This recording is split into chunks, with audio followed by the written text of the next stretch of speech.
दोस्तों ये बहुत चिंता का विषय है सभी यूपी पीसीएस की तैयारी करने वाले छात्रों को लेकर, क्योंकि जिस तरीके से आयोग का रवैया पिछले कई वर्षों से रहा है उस हिसाब से ऐसा लगता है कि वो नहीं चाहते कि कोई यूपी पीसीएस जैसे एग्जामों की तैयारी करे। आप देख सकते हैं कि आज की डेट की ये खबर है कि फाइनल आंसर की नहीं आई और जारी हो गया यूपी पीसीएस प्रीलिम्स का रिजल्ट। फिर जारी हो गए परिणाम। यहाँ यानी कि इस बार का पीसीएस का जो एग्ज़ाम है उसकी जो फाइनल आंसर की होती है वो अभी तक जारी नहीं करी गई है, जबकि इसका रिजल्ट आ चुका है। यानी कि लोगों को, स्टूडेंट्स को पता ही नहीं चल रहा है कि जो लगभग 10 से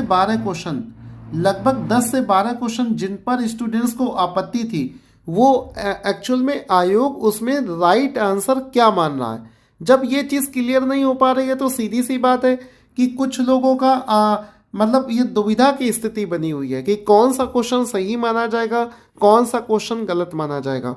और फाइनल आंसर की आने से पहले भी रिजल्ट जारी होने का कोई लॉजिक भी नहीं बनता है, क्योंकि उसमें पता ही नहीं चल पा रहा है कि कितने क्वेश्चन सही हुए और कितने गलत हुए।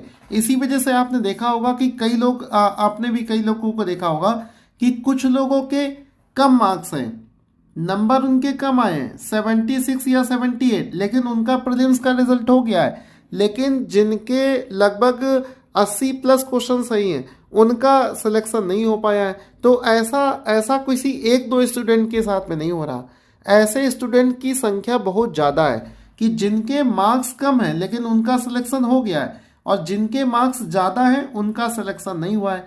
तो जो लोग ऑलरेडी सेलेक्ट हो चुके हैं कम मार्क्स होने के बावजूद, उनको भी इस समय सभी स्टूडेंट्स को सपोर्ट करना चाहिए कि रिज़ल्ट ये रिवाइज्ड तरीके से बनना चाहिए, सो दैट जो डिज़र्विंग स्टूडेंट्स हैं उनका सिलेक्शन होना यहाँ पर ज़रूरी है।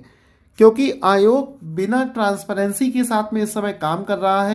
और अभी प्रयागराज में आयोग में काफ़ी स्टूडेंट्स ने लिखित में इस पूरी चीज़ों को, पूरे इस रिज़ल्ट को बदलने के लिए लिखित में एक ज्ञापन भी सौंपा गया है। देखते हैं उस पर कार्रवाई क्या होती है। लेकिन अगर आप सन 2023 से लेकर अभी 2024 तक देखेंगे तो आयोग की 12 परीक्षाओं में से 7 परीक्षाओं में विवाद हुआ है। ठीक है, 7 परीक्षाएं विवाद के घेरे में है, जिसमें कहीं ना कहीं आयोग की जो मंशा है उस पर भी शक होता है कि भाई स्टूडेंट दिन रात मेहनत करके अपने परिवार वालों से दूर रहकर इतने संघर्ष करने का फिर मतलब क्या हुआ, इतनी मेहनत करने का मतलब क्या हुआ। और दूसरी चीज़ है कि जो मिडिल क्लास स्टूडेंट है, गवर्नमेंट